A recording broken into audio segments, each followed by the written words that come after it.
Welcome to the first full day in Minca. 50 minutes from Santa Marta will land you in this tropical haven. I'm told it is the Ubud of Colombia, and we're going to be checking it out. It's about 7:30 a.m. Just waiting on a little bit of breakfast. It's already 35 degrees. The sun is beating down, and we're going to be taking on the Los Pinos hike in the foothills of the Sierra Nevada mountain range. 22-kilometer hike, and I'm told with the 900 meters in elevation gain, it should take about 8 hours. But you know what we do in this channel? We take that figure and we absolutely knock it into oblivion in this unbelievable little Airbnb, apartment, hotel, everything wrapped into one. We're gonna get some food in the system and then absolutely attack the day. Any questions always, bang it in the old comments down below. Whilst you're down there, hit that subscribe button. Still en route to 3K subs.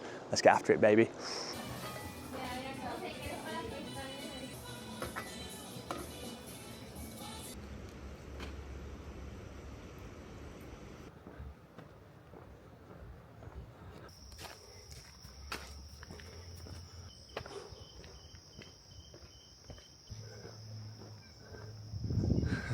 It's an absolute battle. Current update, 4 kilometers bang on, 45 minutes, 39 seconds. So we're moving now pretty nicely. 11:22 average kilometers up some pretty disgusting hills, in the words of Lantan Rouge. Heart rate about 120, absolutely beading in sweat, if you can see. Roasting. Some guys just came past me, obviously on a bike, not walking, in hoodies and joggers. So yeah, G-dubs absolutely not built for this terrain. Splitting the walk up in my head psychologically into 3 sections. So if you're starting in the bottom in Minca, you can either go up to the left, up the road where I'm walking, or you can go up to the right, which takes you up like the trail route. And at the top, hopefully, we'll get some nice views for you guys. And it's a loop. Where our hotel is, it's at halfway up the left side, so I could have either gone downhill, then had like 4 hours pure uphill, and then downhill at the end, or start up, all that down, and then uphill to finish.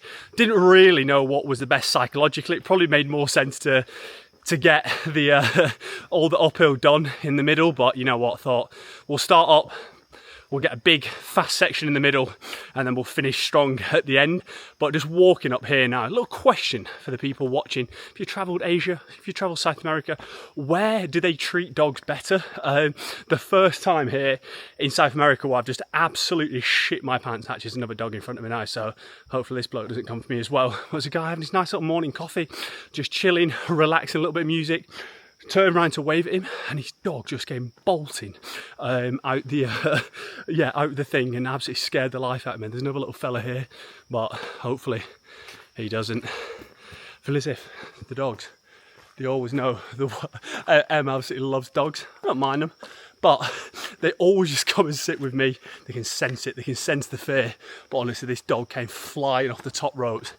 Absolutely shat the pants. But yeah, brutal uphill. Didn't even get the old words out on the old tippity toes. See at the top, baby. Let's get it. 1 hour, 21 minutes, and your boy has made it to the old top. Heart rate has just dropped down now because I've just been chatting to one of the guides. There's like a massive bird watching trip on it. Shady, aka my dad, would be absolutely loving it. 7.18 kilometers to get up here, but your boy has been having no luck with the old drone situation. Got to the top and I was like, we'll get the drone out, see what the views are saying. And literally the bird watching trip's up here, and the guy's like, yeah, there's a black falcon and 2 eagles. And I was like, that sounds less than ideal for flying the old drone, but beautiful views all down the Sierra Nevada Valley. What's the one called in Las Vegas? I'm pretty sure it's the exact same, to be honest. But yeah, sea right in the distance, probably not picking that up on the old Osmo Pocket. But yeah, love little spot. You can get like drinks and stuff here, and you got the bird watchers in the old distance. I've just seen some of the loosest meat production line I've ever seen.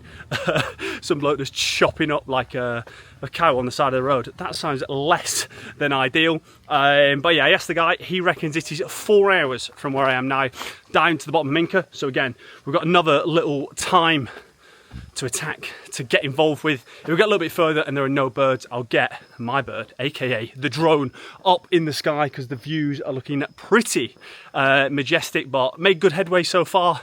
Knee, not too bad. Calves, like Sergio Busquets, it's like, how do you get a muscle injury without any muscles on the calves? But we'll see. I actually thought we were going all downhill, but apparently we're absolutely firing back uphill. So yeah, anything of note, your boy will be back. Any questions as always, bang them in the comments, yeah, baby.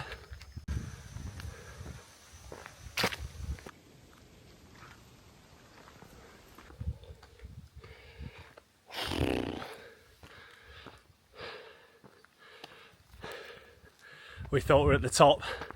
How wrong we were. When you get that little commune of houses and stuff, chuck a right, a little dirt trail, kind of back on yourself a little bit, and it's just a brutal kicker. Heart rate 141. We're getting up there. Yeah, ridiculous scenes. Outrageous behaviour. Not even got the views to go with it, but hopefully when we get to the tippity top, oh baby, it'll be worth it. And just, yeah, up into the absolute clouds. Some of the houses on the top of the hills, I tell you what, pros and cons up there, no noise complaint, but don't forget the milk, otherwise you'd be absolutely in trouble going back to that shop, baby. Woo! Made it to the top. Brutal heat. I've got sweat running down the cheeks, on the face, and the other ones as well. It is toasty. It's about 37 degrees. Can barely open my eyes. Sun cream running into them. You can't really go wrong on the walk. When you get to that little commune, as I said, you chuck a right if you come up the roadway, and obviously if you come up the way I'm going down through like the trail, you obviously want to chuck a left, and then that's the only road you can turn up. So if you go up the main road, that is literally the first turning. But yeah, look at the lid. The lid is in absolute disarray. Heart rate got up to about 140, but then stabilised down at 130, 125. We're back down at 116 now, so you know what, we've got the recovery rate as Jonas Vingegaard, Tadej Pogacar, the boys. But yeah, the terrain is interesting on the trail. And if anyone knows how to fix that on the old Osmo Pocket, how it like doesn't do the mirroring, please let me know in the old comments down below. But yeah, all trail all the way down to Minca. The guy reckons it was 4 hours. I think that was probably about... That little section there was about 30 minutes, I would say, from the road back uphill. And that was the only bit that I'd say was like brutally steep. That is absolutely killer on the old legs. Most bits on the road were fairly, I'm not going to say undulating because there was definitely no downhills, but yeah, fairly shallow on the gradient. Could finally find the word. But yeah, loved a little walk so far. I have seen one person doing the walk. Hopefully see a couple more on the way down. But I think the only place, if you aren't going to... I brought some water with me, but the only place to get some on the whole way from the road of Minca all the way up is at those little shots at the top. So make sure you come prepared. And yeah, hopefully we're not as exposed in the sun on the way down. Outrageous behaviour, outrageous scenes. Getting after it. That time, we're coming for that 8-hour time. We're about to absolutely batter it. Oh baby, finally, what we came on the hike for. 1, for a bit of fitness, but 2, for the absolute ruthless scenes that are going straight into your old retinas as we speak. Beautiful view when you get to the top. There's a few parts where I took a few videos on my phone where you could like see through the trees. Lovely views into the distance, the hills, the mountains, the peaks, the sea, and obviously Santa Marta in the distance. However, wait, keep walking. Do not get distracted by those subpar viewpoints. You go past like a little hostel. I'm not sure how many people are just rocking up there because it's in the absolute middle of nowhere. And I was like, oh, maybe you can pop in for a little drink, a little beer wari, a little glass of Coke, bottle of Coke even. Absolutely no bueno, no one there. However, a little bit just past that. Yeah, it all opens up. And then, yeah, it's just absolute unbelievable scenery. I think anywhere where you've just got ridiculously high peaks, the mountains, it's obviously beautiful. You add that with the how green Colombia is, because of obviously all the rain, obviously the closeness to the equator, the climate here. It's just absolutely sensational. Beautiful colours, and then obviously, yeah, the sea in the old distance. If you can hear squelching in the background, it's because I'm traversing across like the muddiest bit of the whole trip. Perfect time to take a little video. But yeah, sea in the backdrop, Santa Marta in the distance. It's just a beautiful scene. One of the things I mentioned, so this is the first time tuning in on the Santa Marta vlog. Santa Marta is the hottest place I've ever been to. So it was like 33, 34, 35 degrees when we were there, feeling like 47 if you go by at the old Google weather. But the humidity, specifically at Santa Marta, obviously it's not as bad in Minca because you're a little bit more up in the hills, like 96%. However, when you're battling up an absolutely brutal climb, I mean, that is going to get you. I've got the most disgusting, how many times have I said that on the vlog? Let me know down below. To increase the old vocabulary. Blisters on the back of my heels, and if the time's anything to go by, we're only a quarter of the way through the walk. However, we soldier on. The views were worth it. Yeah, beautiful scenery. I think I say this like every time me and Emma are in a city, you know what I mean? We both love it. Like obviously the closeness for like you're getting a coffee, amenities. I would say in general, you're probably going to have more flashy, nicer accommodation.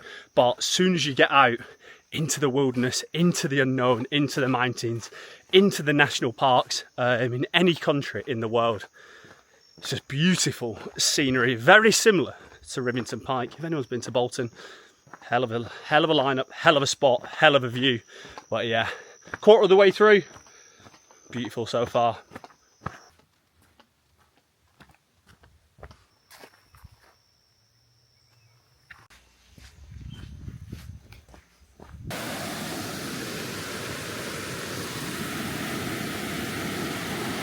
Your boy has just made it down into Minca, 20 kilometres, and about to put an absolutely outrageous time for the course. 2 kilometres left. It is all uphill in a second, and it's going to be brutal because it's where we went up in the taxi, and it's 2 kilometres of pounding the old calves. On the way down, if you're going down the trail side, stay to your right at all times. If you're going up the trail side, stay to your left at all times, and you cannot go wrong. There's a lovely little coffee shop where there's like a Colombia flag. You can sit out and get a little bit of caffeine in to the old bones. There's loads of places where like they blocked the view off, so it's definitely not a walk where you see the view the whole way round, but when you are at the top, it is beautiful. And then yeah, you keep meandering down. There are about 4 different places where there's just a river on the path, and not like a river where you're like, oh, I'll jump on a few stepping stones. That's a river where your feet are going to be getting absolutely pissed wet through, mate. So my shoes, luckily, I'm in the old trail runners, so they do dry off pretty quick. But yeah, my socks absolutely soaking. But yeah, meandering our way through Minca, and yeah, about to attack this uphill. Stay tuned for the time because it's absolutely outrageous. I reckon it could be a course PB, not just for me, anyone that has ever done it. And if you have done it, let me know your time in the comments, baby. See you up there, baby.